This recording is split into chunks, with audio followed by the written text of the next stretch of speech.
Family of Lions by E. Lockhart. Chapter 7. Our island is quite a ways off the coast of Massachusetts. The water is a deep, dark blue. Sometimes there are great white sharks off the shore. Beach roses flourish here. The island is covered with them. And though the shoreline is rocky, we have two sweet inlets edged with patches of white sand. At first, this land belonged to indigenous people. It was taken away from them by settlers from Europe. Nobody knows when, but it must have happened. In 1926, my great-grandfather bought the island and built a single home on its south shore. His son inherited it, and when he died in 1972, my father and brother Dean inherited it, and they had plans. The Sinclair brothers demolished their home their grandfather had built. They leveled the land they needed. They carted in sand for the island's beaches. They consulted with architects and built 3 houses, one for each brother, plus a guest house. The homes were traditional Cape Cod style, steep roofs, wood shingles, shutters on the windows, big porches. Some of the money for these projects came from my mother's trust fund. Tipper's family money came, in part, going from back some generations, from a sugar plantation near Charleston, South Carolina.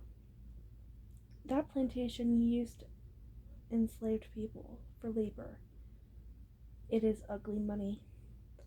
Other money came from my father's family. The Sinclairs were owned of a long-standing Boston publishing house, and more came from my father. Early in his career, Harris bought a small company that puts out a number of literary and news magazines. That's ugly money too, just in different ways. The history that includes exploited workers, broken contracts, and child labor overseas, along with journalistic integrity and belief in the freedom of the press. When the Sinclair brothers were done with their improvements, there were 2 docks, a boathouse, and a staff building. The island was crisscrossed with a wooden walkway and planted with lilacs and lavender. I've spent every summer here since I was 5. It is June now, 1987. The summer the boys arrived. The summer of Pfiff. The dive from Boston to the Cape.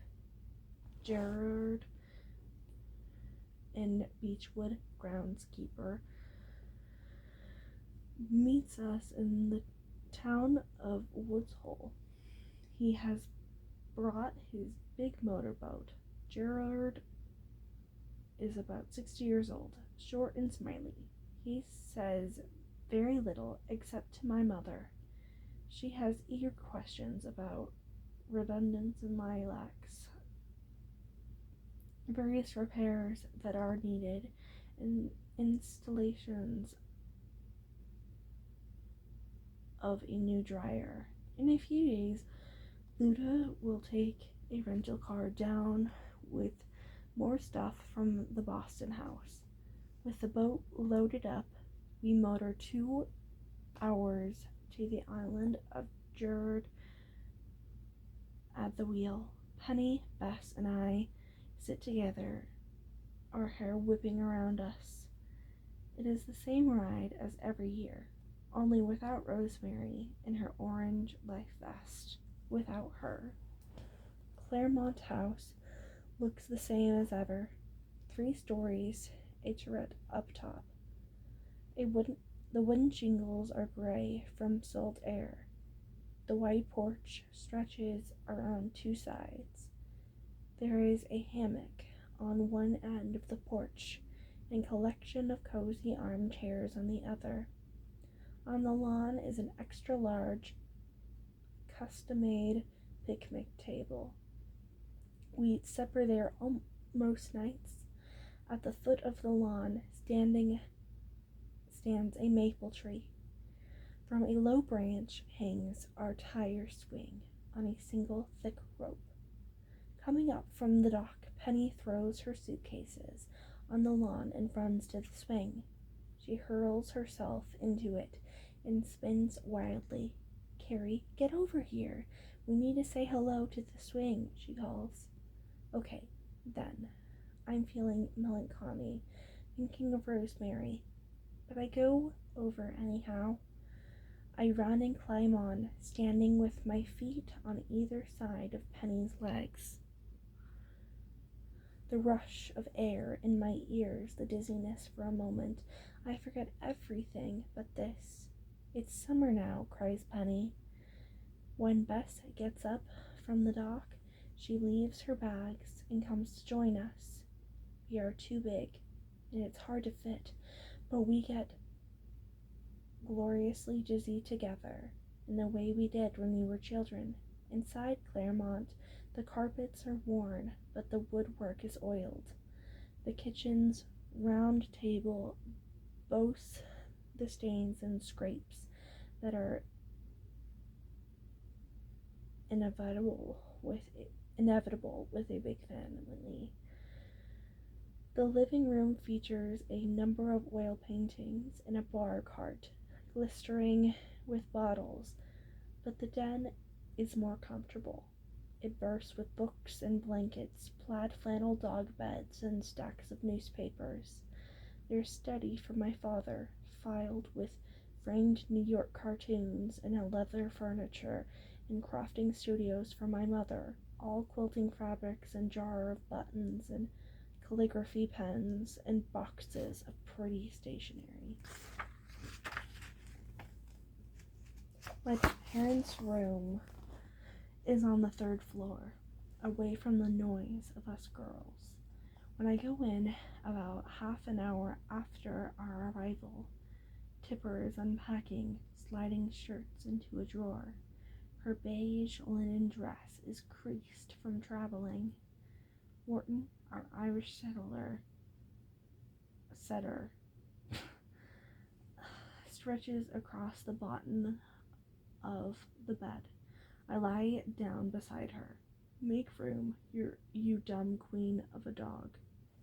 "Oh, don't say that," scolds Tipper. "She'll feel bad. Stupid." As part of her charm, I stroke Wharton's soft ears. She's eating Harris's socks. My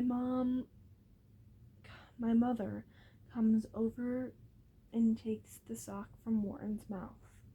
"That's not a food," she tells the dog. Wharton looks up sulkily, then begins to lick the bedspread. Tipper putters from the dresser to the dressing table and out the closet and back and forth to her suitcases. When I was sick, she were often just the two of us, but since school ended, I have only seen my mother with my sisters around. She changes her dress and combs her hair at her dressing table. "Come here." She pulls out a wide, shallow jewelry drawer lined with black felt. "I keep things here year-round," she says, touching her fingers to the pieces. "That way it's like getting presents every time I open this drawer. I forget what I have, and then I'm like, oh, hello, aren't you pretty?" A game like that is typical of Tipper. She looks for ways to squeeze any last drop of pleasure from a situation to create joy and surprise whenever she can. "This was my granny's ring," she says, holding up a square cut diamond. She goes pointing out pieces, accident, jade, and newer sapphires. She sets the treasure gingerly on the table so I may try them on. Each one is a piece of feminine family history, stretching back through her lineage and Harris's. One is her engagement ring, an emerald surrounded by diamonds. My parents met in Harvard Radcliffe, where Harris proposed to Tipper 4 times before she said yes. I wore her down, she always tells us. She's accepting me just to shut me up. My mother laughs when he tells that story. The 4th time, he figured out to buy a ring, she reminds him. Now she pulls out a double strand of dark, glowing pearls, deep gray with galaxies spinning inside them. Your father bought these for our 2nd anniversary when I was pregnant with you. She lets me hold them. They are slippery and heavier than I expected. She takes them back and clasps them around her neck, where they glisten against the blue in her fresh dress. It was a very meaningful gift, she says. Things weren't easy then. Why not? I can hardly remember. She reaches out to touch my cheek, but I'd like you to have them someday, okay? The black pearls, she says, fingering them at her throat, are Carrie's.